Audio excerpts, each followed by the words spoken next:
Welcome back to another dramatic day in the courtroom. Right from the start, this case has everything: a serious charge of injury to a child, a possible $10,000 fine, and up to 2 years in a Texas state jail. But here's the twist: the defendant, Albert Lavine, isn't just walking into a simple sentencing. The state has offered deferred adjudication, essentially a chance at probation instead of prison, but it comes with a mountain of conditions: fines, classes, community service, a family violence finding, and even restrictions on parental rights. Think about the stakes here. One wrong move, and the court can yank that deferred deal, find him guilty, and lock him up. This is what makes these moments so gripping. Will Lavine follow through with the requirements, or is this just the beginning of more trouble?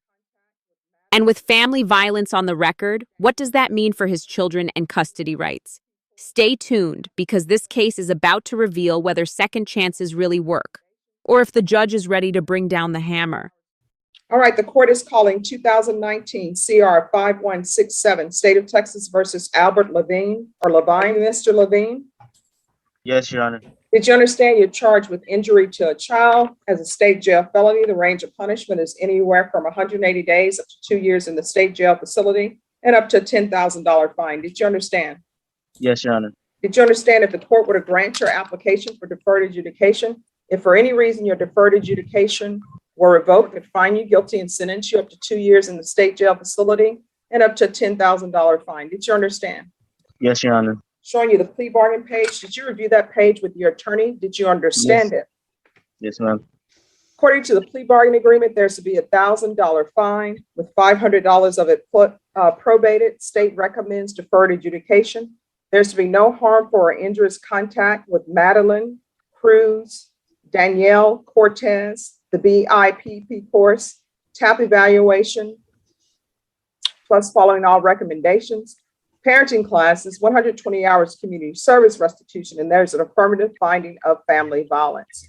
Did you understand that the court is in charge of conditions of probation? Yes, Your Honor. Did you understand with an affirmative finding of family violence, you're not allowed to be designated as a primary custodial parent? Yes, Your Honor. Did you understand with an affirmative finding of family violence, you're not allowed to own or possess any weapons or ammunition? Yes, Your Honor. Next, I'm showing you outside the plea bargain agreement. The state is requesting that your deferred adjudication be for a term of 5 years. Did you understand those are recommendations from the state and the court does not have to follow those recommendations? Yes, Your Honor. Then to the offense is charged in indictment. How do you plead? Guilty, not guilty, or no contest? I'm guilty. Are we proceeding with sentencing? We would waive the PSI, Judge. Anything you wish to say on behalf of your client? Only that this did happen back in 2018, and he has kept himself out of trouble. He is residing currently in a program through Haven for Hope at One Haven, or I think the apartment complex overseen by them with his family. And so the state was nice enough to agree to probate half the fine, as to see if the court could consider any kind of accommodation possible to help him succeed, not worrying so much on the financial end and focusing more on reporting in the classes. And aside from that, we would just ask the court to follow the plea bargain. All right, Mr. Lavine, is CPS involved? No, ma'am. Judge, I asked them earlier, they were involved, but it was closed. All right, did you do any classes for them to close this case, Mr. Lavine? I attended 2 of them, 2 parenting classes, and then I never attended the rest. So you didn't finish parenting classes? No, ma'am. So basically what ended up happening is the mother of the child, is she with the mother? Yes. So what happened is the mother of the child stepped up to do whatever classes that were required of her, and you did not. So the Yes, case ma'am. was closed not due to your actions. It was closed due to the mother's action, or the fact that they considered that the danger was alleviated by you not being around. Yes, So Your when's Honor. the last time you saw your child? Maybe like 2 years ago, 3. All right. So why are we doing no harmful or injurious contact? The child doesn't even know him anymore. Judge, a lot of the notes on this case are from a long time ago. So at that point in time, he was involved. All right. Are you employed? No, ma'am, not at the moment. I'm Haven for Hope is helping me get my ID and social because I have my birth certificate. All right, and is this the only child you have? Yeah, I have one other child with the same girl, but I haven't seen her. So this isn't the only child you have. You have, how many children do you have in this world? 2. All right. This is what the court is going to do. $1,000 fine, probated, 5 years deferred adjudication, the BIPP course, affirmative finding of family violence, parenting classes. There's to be no contact with Madeline Cruz and Danielle Cortez.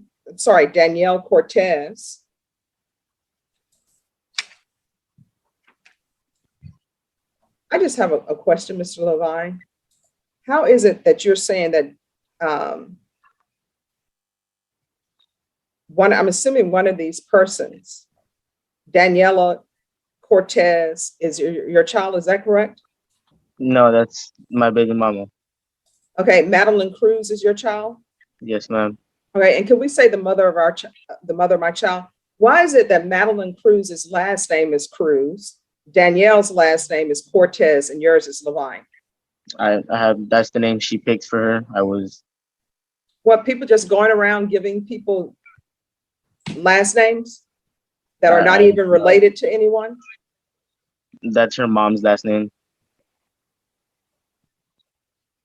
All right, well, that is not for me to understand. That's something for your attorney to understand why on a child's birth certificate, it doesn't have the mother of the child's maiden name.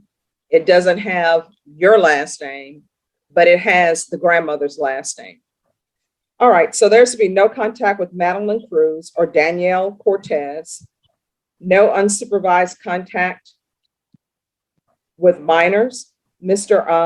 Lavine, as soon as you do some parenting classes, of course, the court will reconsider the no contact order, but for now, your anger issues need to be alleviated, or you need to know how to control them, because little children don't have a lot of impulse control. And sometimes people tell me they will get on your nerves. And when they do, you have to know how to handle that and not handle that in anger. You understand? Yes, ma'am. All right, so there's to be no unsupervised contact with minors, proof of employment within 45 days. There's to be no employment as a home health care provider or with minors. CPS compliance, if any. 120 hours of community service restitution. 40 of those hours will be waived if you provide proof of the COVID vaccination. I'm not requiring you to get the COVID vaccination, but if you do, 40 of those hours will be waived. You must complete parenting classes, and once you complete parenting classes, the remainder of your community service hours will be waived. There's to be regular reporting by Zoom or in person. Field visits, 1 time per month. If you're drug tested today, what are the results going to be, Mr. Lavine? I should be able to pass it. I've been at Haven for 2 weeks, so When's the last time you used? maybe like 3 months ago. All right, we'll do regular UAs. Rebecca, is there anything else that he needs? No, ma'am. Mr. Lavine, is there anything else that you need from the court? No, ma'am. All right, that will close the docket. Mr. Lavine or Lavine, good luck to you. Get a control. Lavine. 15. Lavine? Yes, ma'am. All right, did you review the document entitled Motion to Enter Adjudication of Guilt and Revoke Community Supervision with your attorney? Did you understand it? I'm gonna need you to speak up so the court Yes, will ma'am. prepare. All right. Are you the same Albert Lavine who was placed on deferred adjudication in 2019 CR 5167 for the offense of injury to a child, bodily injury, reckless, on April 25th, 2022 for a period of 5 years? Is that you? No, ma'am. You're not that person? Yes, I am, but I'm not the same person now. But yes. Are you the same person who's on deferred adjudication Yes. for the offense of injury to a child, bodily injury, reckless? And you were placed on probation on April 25th, 2022. Is that you? for a period of 5 years. Is that you? Yes, ma'am. All right, state, you may proceed. Yes, Your Honor, we are proceeding a violation condition number 4 in the state's motion to supplement. And that is going to be in Bear County, Texas. Just 1 second. Did you review the supplemental motion to enter adjudication of guilt and revoke community supervision with your attorney? Did you understand it? Yes, ma'am. All right, does anyone have a supplemental for the court? Thank you.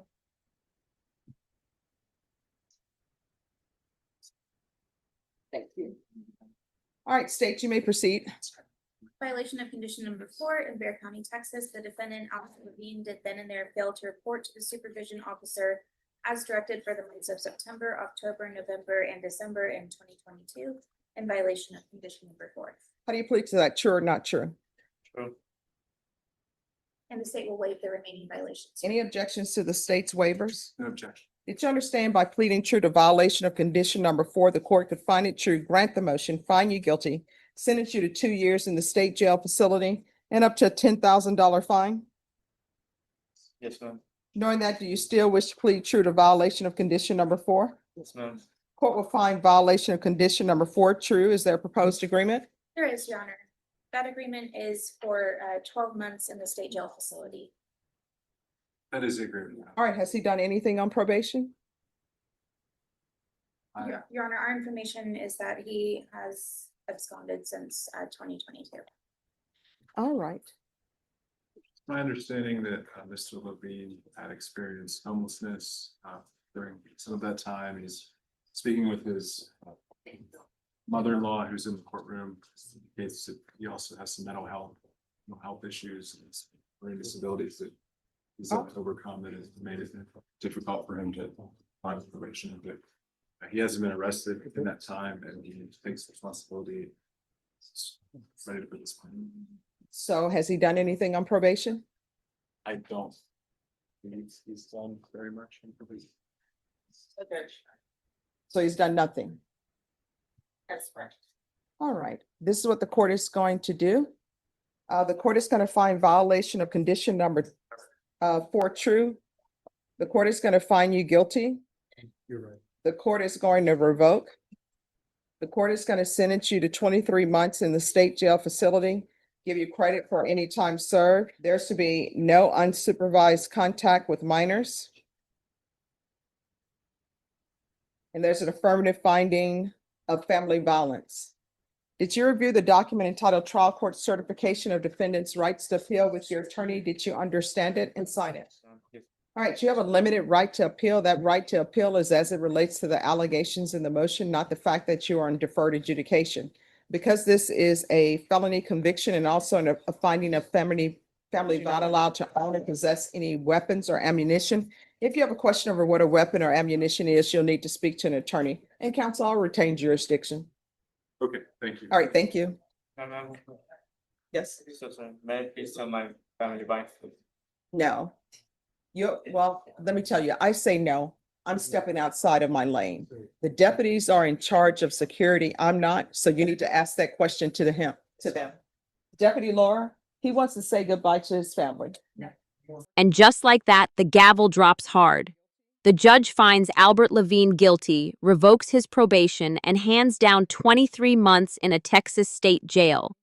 That's nearly 2 years behind bars.